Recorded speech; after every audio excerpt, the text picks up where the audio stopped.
আল্লাহ সুবহানাহু ওয়া তাআলা সূরা আল ইমরানের 133 এবং 134 নং আয়াতে আল্লাহ সুবহানাহু ওয়া তাআলা বলেন, আউযু বিল্লাহি মিনাশ শাইতানির রাজিম, বিসমিল্লাহির রহমানির রহিম, ওয়াসারি'উ ইলা মাগফিরাতিম মির রাব্বিকুম ওয়া জান্নাতিন আরদুহা আস-সামাই ওয়াল আরদ উ'ইদ্দাত লিল মুত্তাকিন الذين ينفقون في السراء والضراء والكاظمين الغيظ والعافين عن الناس والله يحب المحسنين। আল্লাহ সুবহানাহু ওয়া তাআলা বলেন, তোমরা তোমাদের প্রতিপালকের ক্ষমা পাওয়ার কাজে প্রতিযোগিতা করো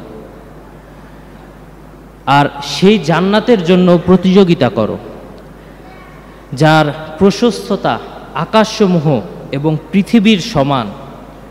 এটি মুত্তাকিদের জন্যই প্রস্তুত করে রাখা হয়েছে।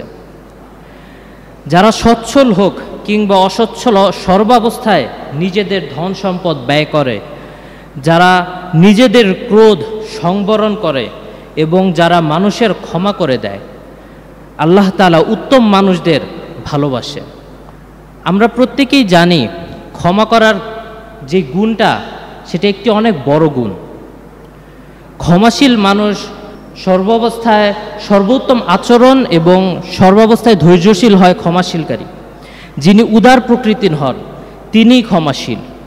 যারা এ ধরনের গুণাগুণ রয়েছে যার ভেতরে, সেই ক্ষমাশীল হতে পারে। দুনিয়ার নেয়ামতসমূহ অসম্পূর্ণ এবং ধ্বংসশীল, এটা একদিন ধ্বংস হয়ে যাবে, কিন্তু আখিরাতের নেয়ামতসমূহ সেটা পরিপূর্ণ এবং চিরন্তর। এই নিয়ামতগুলোর মধ্যে, আখিরাতের নিয়ামতগুলোর মধ্যে একটি হলো এই ক্ষমাশীল হওয়া একটি নিয়ামত, কাউকে ক্ষমা করে দেওয়া। পরকালের যে নিয়ামত, এটা পাওয়ার জন্য একটি শর্ত রয়েছে, তা হলো ঈমান। ঈমান না থাকলে আমাদের পরকালের যে নিয়ামত সেটা পাওয়া আপনার জন্যে সম্ভব না। আপনার ভিতরে যদি ঈমান থাকে, আপনি পরকালের সেই নিয়ামত, যে নিয়ামতগুলো রয়েছে সেগুলো পাবেন। ক্ষমা, পরকালের যে নিয়ামত, এগুলো পাওয়ার জন্য তিনটি গুণ থাকা প্রয়োজন। প্রথম গুণ হচ্ছে সর্বকাজে এবং সর্বাবস্থায় পালনকর্তার উপর ভরসা রাখা, আল্লাহর উপর ভরসা রাখা, আস্থা রাখা, এটা হলো সর্বপ্রথম গুণ। দ্বিতীয়ত অশ্লীল কার্যকলাপ, খারাপ কাজ থেকে তথা কবিরা গুনাহ থেকে নিজেকে দূরে রাখা, এটা হলো দ্বিতীয় গুণ। এবং তৃতীয় গুণ কি? রাগান্বিত হওয়া সত্ত্বেও কারো উপর আপনি খুবই প্রচণ্ড পরিমাণে রাগান্বিত, কিন্তু তারপরও তাকে ক্ষমা করে দেওয়া। এমন রাগ আপনার ভিতরে যে আপনি পারলে তার উপর যত রস আছে সব কিছু আপনি ওষ তুলেন, এত রাগ তার উপরে, তারপরেও তাকে ক্ষমা করে দেওয়া, এটা হলো তৃতীয় গুণ। আল্লাহ সুবহানাহু ওয়া তাআলা সূরা সূরার 40 নং আয়াতে আল্লাহ সুবহানাহু ওয়া তাআলা আরো বলেন, ওয়াজাযাউ সাইয়্যাতিন সাইয়্যাতুম মিসলুহা ফামান আফা ওয়া আসলাহা ফাআজরুহু আলাল্লাহ ইন্নাহু লা ইউহিব্বুয যালিমিন। আল্লাহ সুবহানাহু ওয়া তাআলা বলেন, মন্দের প্রতিফল অনুরূপ মন্দই, কিন্তু যে ক্ষমা করে দেয় এবং আপোষ করে চলে, আল্লাহ তাআলার কাছে অবশ্যই তার যথাযথ পুরস্কার রয়েছে। নিশ্চয়ই তিনি জালেমদের পছন্দ করেন না। আল্লাহর ভালোবাসা, করুণা ও ক্ষমা সম্পর্কে পবিত্র কোরআনুল কারিমে বহু আয়াত রয়েছে, অনেক আয়াত রয়েছে। পুরা কোরআন শরীফ আপনারা অর্থ সহকারে পড়েন, দেখবেন অনেক আয়াত পাবেন এই ক্ষমার ব্যাপারে। এবং রাসূল সাল্লাল্লাহু আলাইহি ওয়াসাল্লামেরও অনেক হাদিস রয়েছে।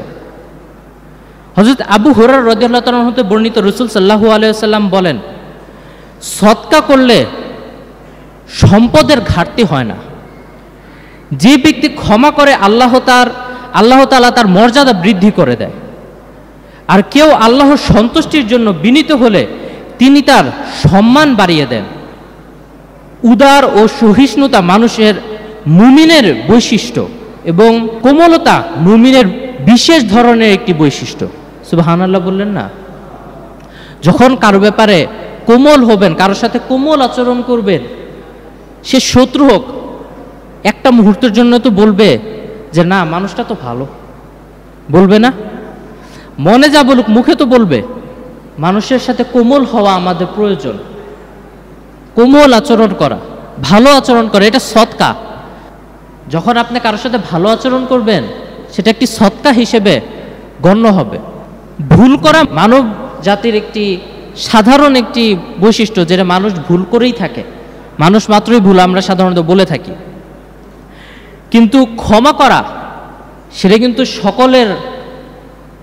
সকলের গুণ না। সেটা ক্ষমা করাটা এটা আল্লাহর পক্ষ থেকে একটি প্রদত্ত গুণ। ইসলামে দুই ধরনের ক্ষমা রয়েছে, দুই ধরনের ক্ষমা রয়েছে ইসলামে। একটি হলো আল্লাহর পক্ষ থেকে ক্ষমা, আর একটা হলো বান্দার পক্ষ থেকে ক্ষমা। আল্লাহর পক্ষ থেকে ক্ষমাটা কি? যে আপনি আল্লাহর কাছে সর্বদা দোয়া করবেন, হে আল্লাহ আমাকে ক্ষমা করে দাও, আমার গুনাহগুলো ক্ষমা করে দাও।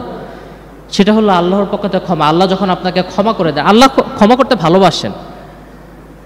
আল্লাহ চান না কোনো ব্যক্তি, তার কোনো বান্দা সে ক্ষমা না পাক, সে জাহান্নামী হোক। আল্লাহ সুবহানাহু ওয়া তাআলা চান না, আল্লাহ সর্বদা ক্ষমা করতেই ভালোবাসেন। আপনি ক্ষমা চান, আল্লাহ সুবহানাহু ওয়া তাআলা ক্ষমা করতে রাজি, আল্লাহ সুবহানাহু ক্ষমা করতে প্রস্তুত। আল্লাহ সুবহানাহু ওয়া তাআলা আমাদের সকলকে যেন ক্ষমা করে দেন, সকলে বলি আমিন। আর মানুষের করা ক্ষমা, মানুষের কাছ থেকে ক্ষমা, এটা কি? আমরা তো সকলেই খালি মোনাজাতে বলি হে আল্লাহ আমাকে ক্ষমা করে দিন, কিন্তু মানুষের কাছেও একটি ক্ষমা রয়েছে। সেটা কিরকম? ধরেন আপনার সাথে কেউ কথা বলছে, আপনি সুন্দর করে একটি শুয়ের মতন গুতা দিয়ে একটা ছোট একটা কথা বললেন, তার মনে কষ্ট পাবে না? বদদোয়া দেওয়া, আমরা তো বদদোয়া শব্দটা বলি, বদদোয়া দেওয়া মুখ দিয়ে বলা লাগে না যে আমি আপনাকে বদদোয়া দিলাম, সেটা মুখ দিয়ে বলা লাগে না। মনে কষ্ট দিচ্ছেন, তার মনে যদি সেই পরিমাণ কষ্ট লাগে আপনার বদদোয়া পড়ে যেতে পারে, সেটা বলা যায় না। আল্লাহ আমাদেরকে হেফাজত করুক বদদোয়া থেকে, মানুষের বদদোয়া থেকে আল্লাহ সুবহানাহু ওয়া তাআলা আমাদেরকে হেফাজত করুক।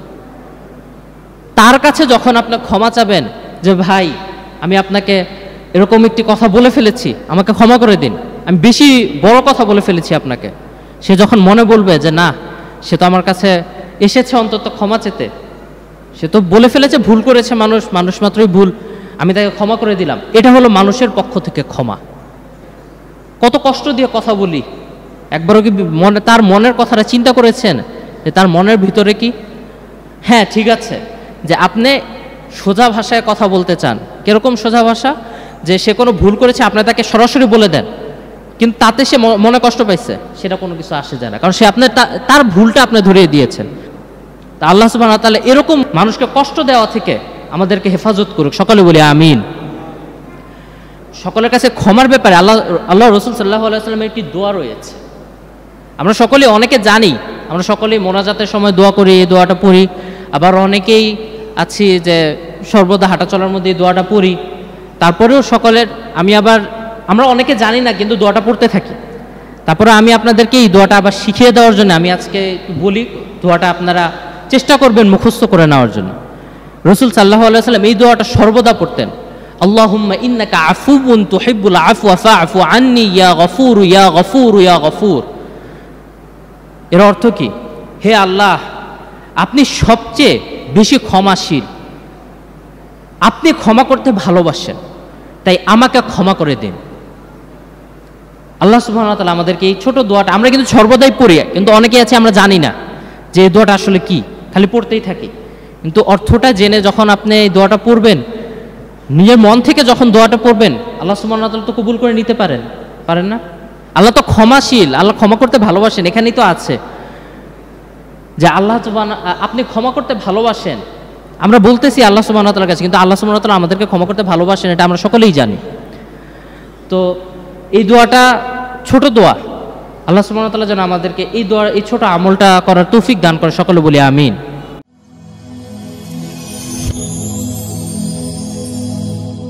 Rose TV 24. Enjoy by listening to the Holy Quran.